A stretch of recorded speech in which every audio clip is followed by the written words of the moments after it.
Quero compartilhar um pensamento com vocês.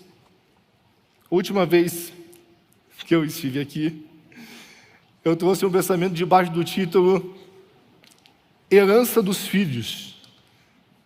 Primeiro de tudo, nós aprendemos que nós somos filhos gerados de Deus, e por ser filhos gerados de Deus, nós temos direito a uma herança, e nós podemos usufruir dessa herança. E hoje eu quero dar sequência nesse pensamento, falando sobre um outro aspecto dessa vida que eu e você temos. Muitas das vezes eu e você podemos estar vivendo uma vida que eu e você não gostaríamos de viver. Talvez você esteja carregando algo com você que você não precisa carregar. Talvez um tio teu, um pai, uma mãe, alguém disse: você é uma desgraça em tudo que você faz. E você carrega isso com você até hoje. Nossa, eu sou uma desgraça, tudo que eu faço não dá certo. Ou você ouviu às vezes alguém dizer: cara, eu não amo você. Na verdade, nem sei por que eu engravidei de você. Eu nunca desejei ter você. E você carrega isso com você, achando que você é uma consequência de um ato indesejado. Nem era para eu estar aqui. E você carrega um peso que você não precisa carregar. Um ser humano só consegue encontrar sentido para a vida dele, só consegue enxergar propósito para a vida dele, se ele estiver conectado na essência dele. Se eu não estiver conectado na minha essência, eu não tenho direção, eu não tenho propósito, não tenho sentido. Tudo que eu faço é, cara, estamos aí, vamos fazer. Ou deixo de fazer algumas coisas, porque não tem sentido, não tem propósito. Não sei se você já buscou algo. Eu desejo muito alguma coisa, sei lá, vamos dar um exemplo aqui. Eu desejo muito ser mãe. Quero ser mãe. Não vejo a hora de ser mãe, é um sonho. Aí você engravida. Uau, estou grávida, que legal, meu Deus. Aí faz todas aquelas festas, eu nunca lembro os nomes, mas tem chá não sei do que, né? Aquela coisa toda e tal, o sexo do bebê e tal, e nasce, e legal, e aí dá uns 5 meses que o bebê nasceu. Ai, não aguento mais esse negócio. Meu Deus do céu, esse bebê não dorme, chora o tempo inteiro, só faz cocô, xixi, tem que tocar fralda, tem que não sei o que, tem que dar mamar, tem que não sei o que. Começa a reclamar. Ou não, eu quero muito ter um carro. Cara, eu já tenho um carro. A hora que eu tiver um carro, aí vai facilitar. Ela vai ver eu saindo do estacionamento, com o vidro baixado, tocando um sonzinho ambiente, eu vou dizer: a graça e a paz. Agora facilitou para mim. E aí você está com o carro. Ganhou uma promoção lá na empresa e está com o carro, comprou o carro. Está andando de carro novo. Aí dá lá 3, 4 meses, meu Deus do céu, tem que abastecer esse carro, não aguento mais, olha a gasolina, R$7 a gasolina, meu Deus do céu. Você queria o carro, para andar de carro tem que abastecer. Imagina, tem que pagar seguro do carro, pagar 2 mil, 3 mil, 5 mil, 10 mil de seguro. Meu Deus, é bom pagar o seguro do carro.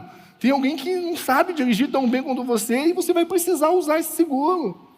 A gente busca algumas coisas, Deus abre algumas portas, a gente recebe aquilo que queria e começamos a reclamar. Insatisfeito. Não sei quem eu sou. Ou eu coloco o meu filho como uma maldição na minha vida. Não, jamais, Lucas, duvido. Assim coloca. Ai, pastor, eu até queria ir na igreja hoje, mas é que meu filho não quer ir, sabe? Meu filho quer ficar aqui em casa, assistindo o filminho dele, então eu não vou conseguir ir. Então o teu filho, que a palavra de Deus diz que são herança do Senhor, agora é uma maldição, uma pedra de tropeço. Porque você queria ir para a igreja, mas o teu filho de 3 anos quer assistir filme. Uau! A resposta errada para a pergunta quem eu sou me aprisiona em uma identidade que Deus nunca me deu. Por isso o título dessa mensagem é Quem eu sou? E o ponto 1, a essência perdida. Olha o que a palavra de Deus nos diz em Gênesis 2:7. Então o Senhor Deus formou o homem do pó da terra e lhe soprou nas narinas o fôlego de vida. E o homem se tornou um ser vivente. Esse texto revela a origem do ser humano. O homem foi formado do pó da terra, o Senhor Deus soprou em suas narinas e ele teve vida. E agora ele passa a ser um ser vivente. O homem é uma tríade: o corpo, que foi formado por Deus, uma alma, que é vivente, e o espírito, onde Deus soprou sobre ele. O interessante é que o homem foi formado do pó da terra. O corpo foi formado do pó da terra. O corpo, a matéria, foi formado do pó da terra.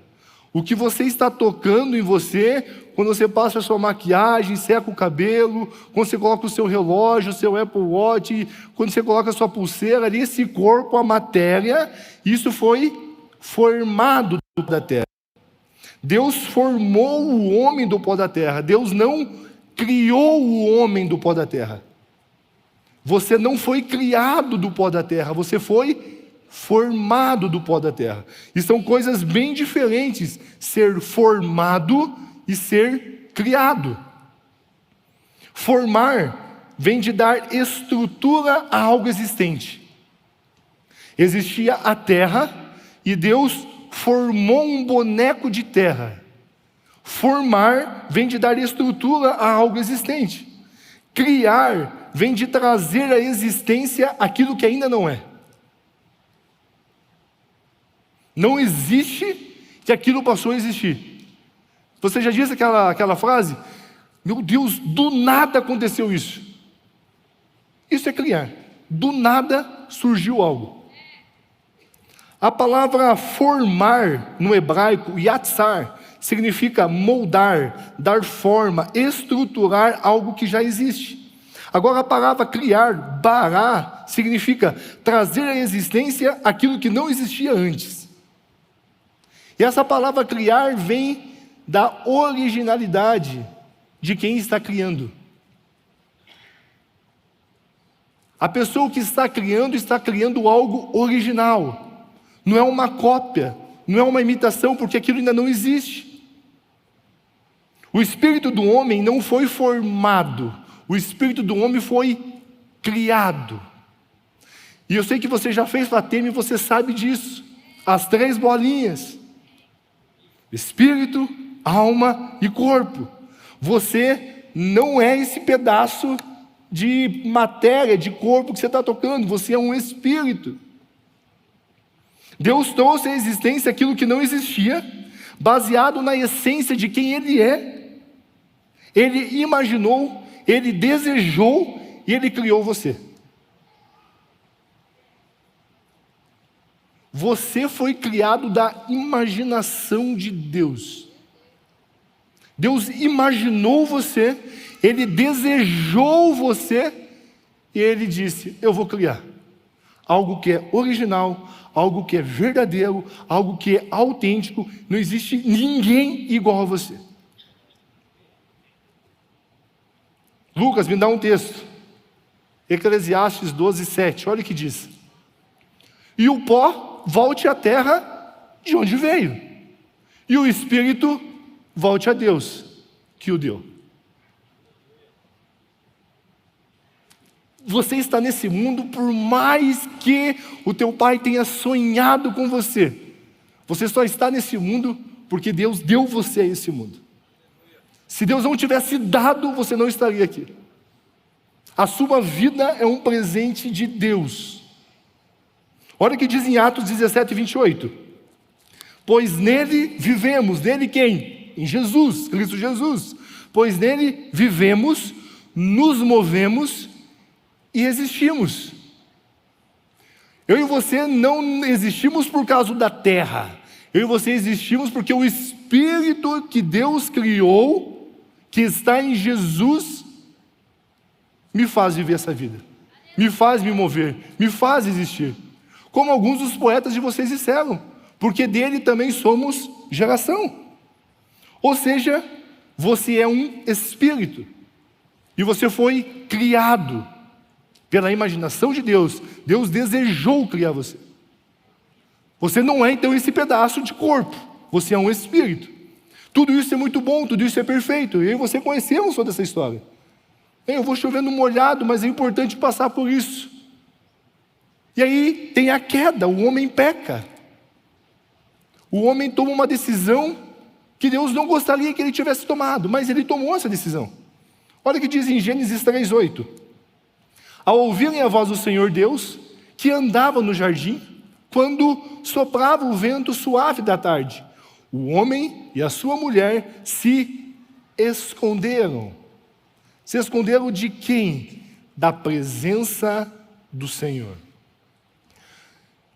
Eles tiveram medo e se esconderam da presença do Senhor. Quando o homem peca, isso gera um afastamento entre ele e Deus.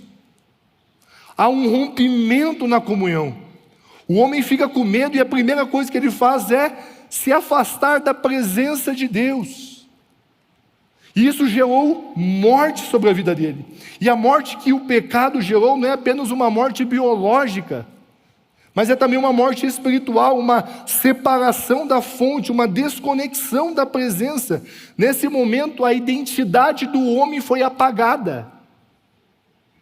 Não é simplesmente a morte da vida humana, mas também agora de identidade. Aquilo que ele era é perdido, porque ele teve medo e se afastou da presença.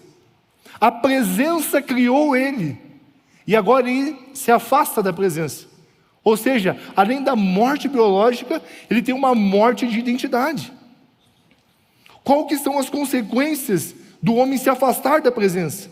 Primeiro de tudo, uma desorientação existencial.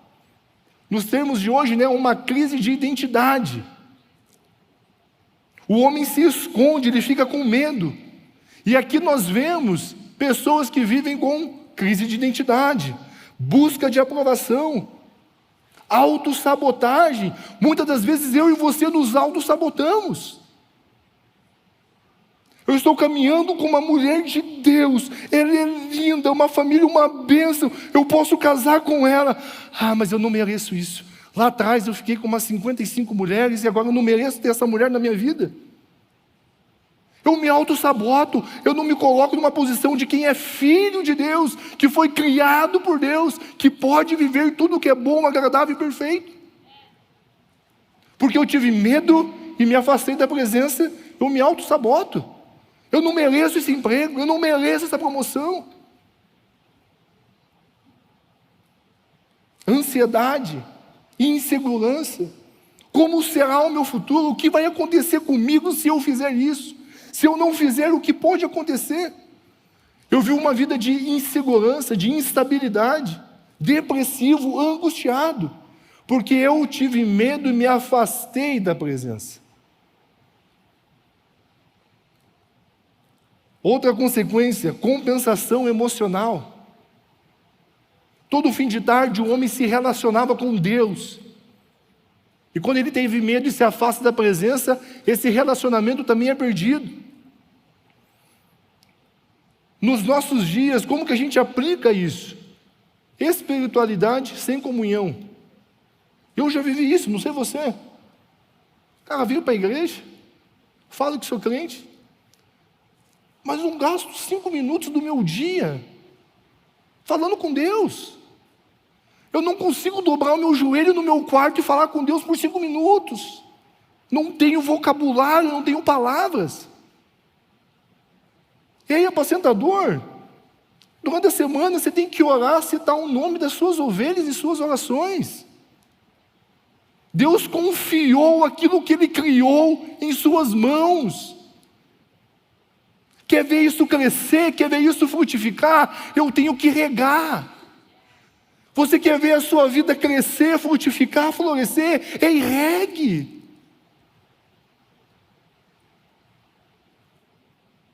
O corpo como identidade. Esses dias eu conversei com uma pessoa e falei, cara, ir para a academia é bom, fazer exercício é bom, estar em forma é bom, tem que fazer, mas tem que tomar cuidado. Senão daqui a pouco o meu corpo é o meu tabernáculo. Eu estou adorando o meu corpo. Eu quero que o meu corpo seja a vitrine. Tem que cuidar sim, tem que fazer exercício, não dá para ser desleixado, mas equilibrado. Vícios silenciosos, pornografia. É só um vídeo, é só um pornô que não dá nada. Dá sim, meu irmão. Tudo isso é consequência do afastamento da presença. Porque antes eu tinha satisfação plena, agora eu não tenho mais. Netflix, a alma angustiada, gritando, berrando, e aí eu me coloco diante de uma programação na televisão para abafar a minha alma. Comida, não consigo controlar a comida. Tudo isso é resultado do afastamento da presença. Na presença eu tenho controle sobre todas essas coisas, mas fora da presença eu perco totalmente aquilo que foi me dado. Terceiro, busca por propósito, carreira sem comunhão, relacionamento sem direção. Sem a presença de Deus, o homem tem corpo, mas não tem essência. O homem tem um corpo, mas ele não tem sentido de vida. Ele respira, mas não vive. Ele se move, mas não sabe para onde vai. Você pode até ter talento, seguidores, dinheiro, e ainda assim estar vazio, porque só a presença de Deus pode preencher esse vazio. Quando o casamento perde a presença de Deus, sobra rotina, briga e solidão.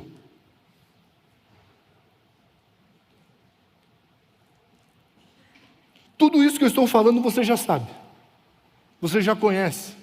Essa não é a boa notícia, mas eu tinha que passar por isso, tinha que fazer essa base, para nós entrarmos no nosso ponto 2, a essência restaurada.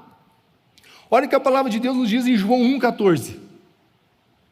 E o Verbo se fez carne e habitou entre nós, cheio de graça e de verdade, e vimos a sua glória, glória como do unigênito do Pai.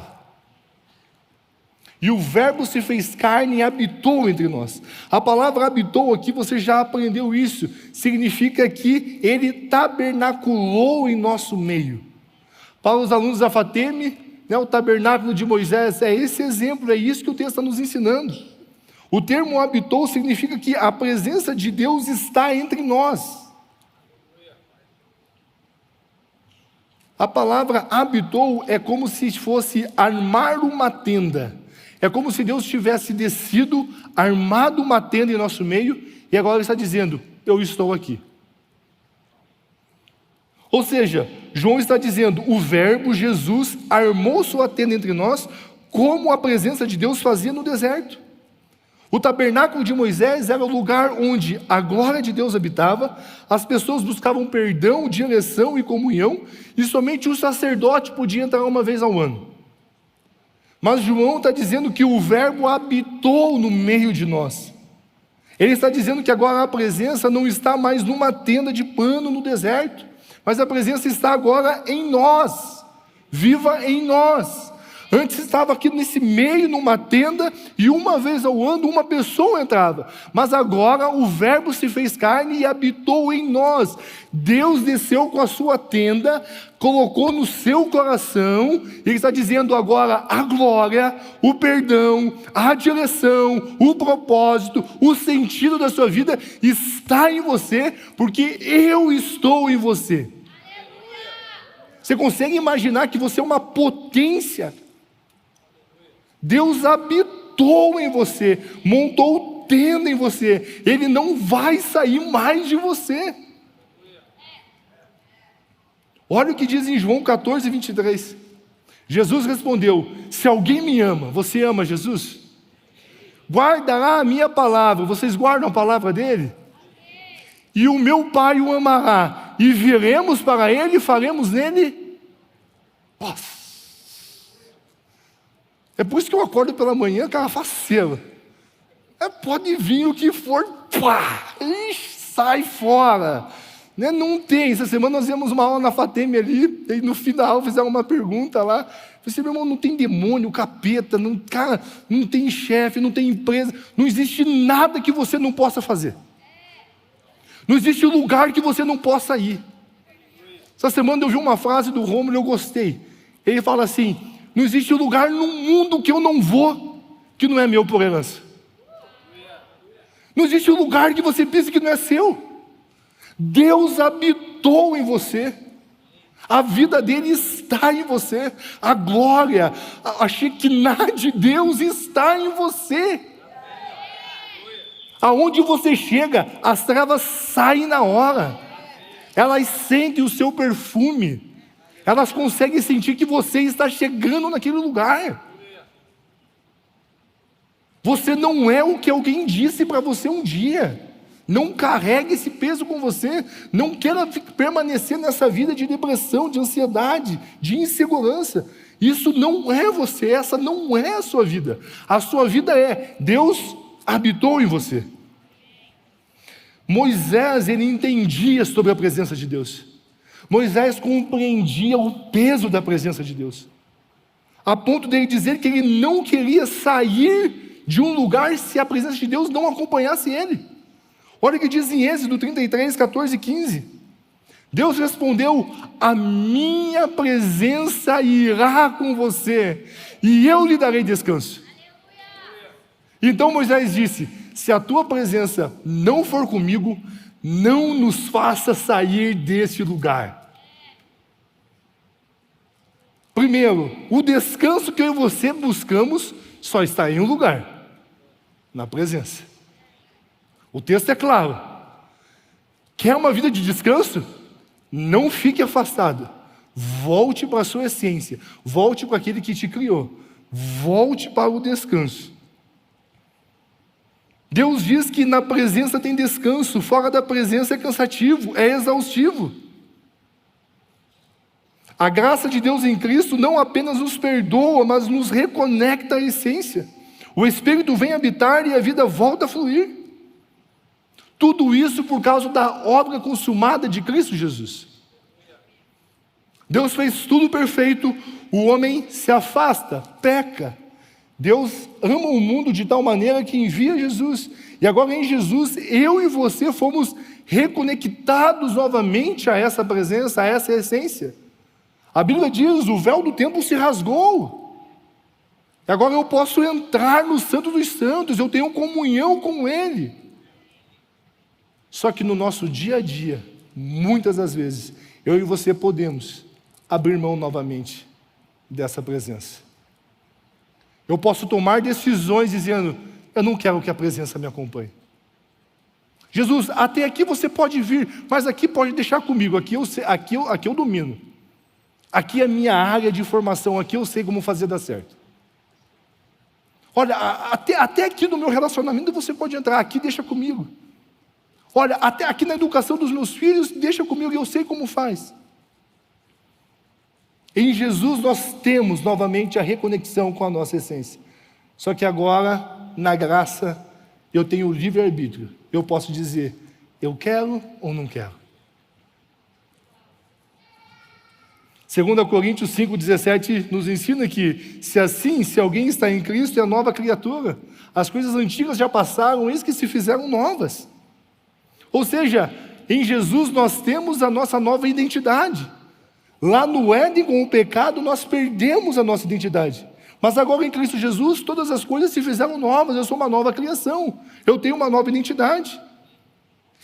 Lá no Éden eu tinha perdido a presença, mas em 1 Coríntios 6,19 diz que: será que vocês não sabem que o corpo de vocês é santuário do Espírito Santo? Que está em vocês? E que vocês receberam de Deus? E que vocês não pertencem a vocês mesmos? Agora em Cristo Jesus, não somente a nossa identidade foi restaurada, mas agora a nossa comunhão com Deus foi restaurada novamente. Temos a presença dEle. Efésios 2,10 fala do nosso propósito, pois somos feitura dEle, criados em Cristo Jesus para boas obras, as quais Deus de antemão preparou para que andássemos nela. Em outras versões vai dizer: desde o princípio Ele havia preparado para que eu e você andássemos nela. Quando Ele criou você, Ele já tinha planejado todos os seus dias. Você é uma potência.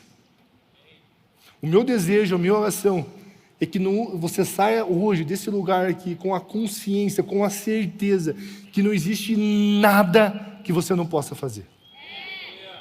Não existe impedimento algum maior do que a obra de Cristo Jesus na sua vida. Não existe nada. Imagina, a presença de Deus por meio de Cristo Jesus está em você. Cristo não veio reformar você, Ele veio habitar em você, porque onde a presença habita, a essência revive. Eu e você agora temos a nossa essência em Cristo Jesus.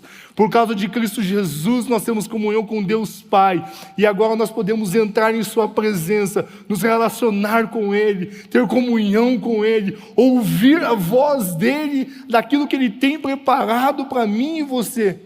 Não que Ele está planejando, não, Ele já planejou desde o princípio. Ele diz: Lucas, vai por aqui, eu vou. Lucas, vai por ali, eu vou. Enquanto eu montava essa mensagem, eu pedi uma palavra, né? E Deus me deu uma palavra. Não é o amor humano que sustenta um lar. Não é o amor humano que sustenta uma vida. Não é o amor humano que sustenta um relacionamento. O que sustenta a minha vida, a sua casa, os seus projetos, é a presença de Deus. Não existe coisa alguma nesse mundo que possa trazer sustento para mim e você. Somente a presença.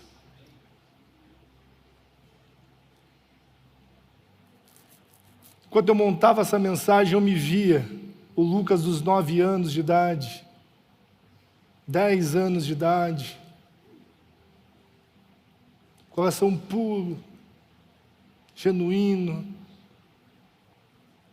Eu lembro que eu morava numa casa pastoral, ao lado da igreja, e todo dia pela manhã, antes de eu fazer qualquer coisa na minha vida, eu atravessava o pavilhão da igreja, entrava na igreja, colocava um louvor,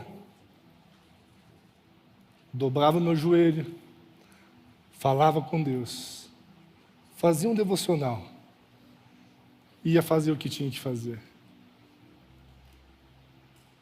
Sabe esse primeiro amor? Sabe essa essência?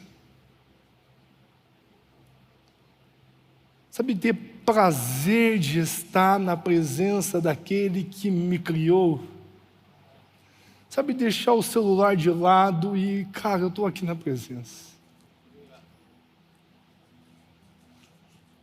Hoje eu coloquei meu fone, fazia tempo que eu não fazia isso. Coloquei meu fone, coloquei um louvor, estava no quarto e fiquei. Eu não falei nada, mas a presença de Deus, a presença de Deus. Eu disse: Senhor, faça o que o Senhor quiser da minha vida, mas não me faça sair dessa cama, me faça sair desse quarto, se a sua presença não for comigo. Eu não sei como que você chegou aqui hoje, eu não sei como você está vivendo os seus dias, eu não sei. Mas o que Deus está querendo nos dizer hoje, querendo nos ensinar hoje é: ei, volte para a essência. Ei, se reconecte com a essência. Ei, escolha a essência em primeiro lugar. Ele imaginou você, Ele desejou você, Ele criou você. Ele diz: ei, o que eu só quero é ter comunhão com aquilo que eu criei. Ele não quer nada de mim e você, Ele não quer nada. Ele só quer poder ouvir a sua voz, Ele quer poder ver você fechar os seus olhos, o seu espírito tocar a sua vida, ministrar a sua vida.